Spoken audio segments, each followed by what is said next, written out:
Among the justifications for lethal force, it includes to terminate an active escape attempt. That point right there.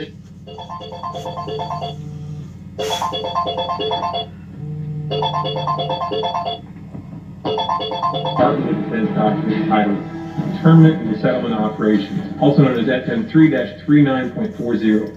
The document is 325 pages long and is signed by Joyce E. Morrow, Administrative Assistant to the Secretary of the Army. It was created in 2010, however, has just been recently leaked to the public via the internet and can now be downloaded from multiple sources. In the description below, you'll find a download link for the document. I strongly encourage you to download it yourself and to verify everything that's being said here.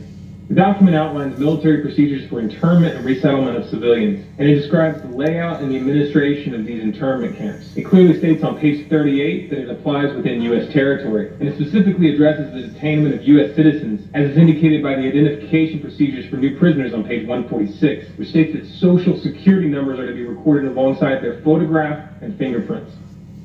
Included in the list of organizations which may be involved in these internment operations are the Department of Homeland Security, FEMA, the Department of Defense, and the United Nations. On page 56, the document outlines the responsibilities of psychological operations officers within the camps, among which it states that a PSYOP officer develops and executes indoctrination programs to reduce or remove antagonistic attitudes and identifies political activists. On page 281, the document goes into more detail regarding the role of psychological operations within the camps, specifically in regards to pacifying the population and ensuring cooperation.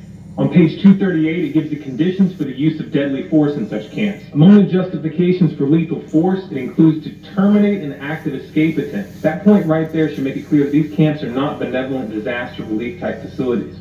On page 244, the document calls for the use of snipers during riots to, quote, scan a crowd and identify agitators and riot leaders for apprehension and fire lethal rounds if warranted.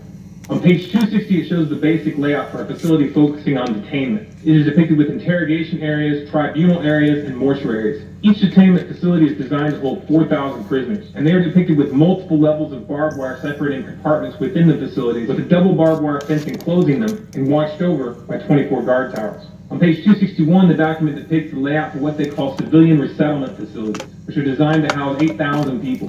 Though it uses the word resettlement, the plans show multiple levels of barbed wire dividing the sections of the facility, with double barbed wire fencing on the outside, as well as 16 guard towers.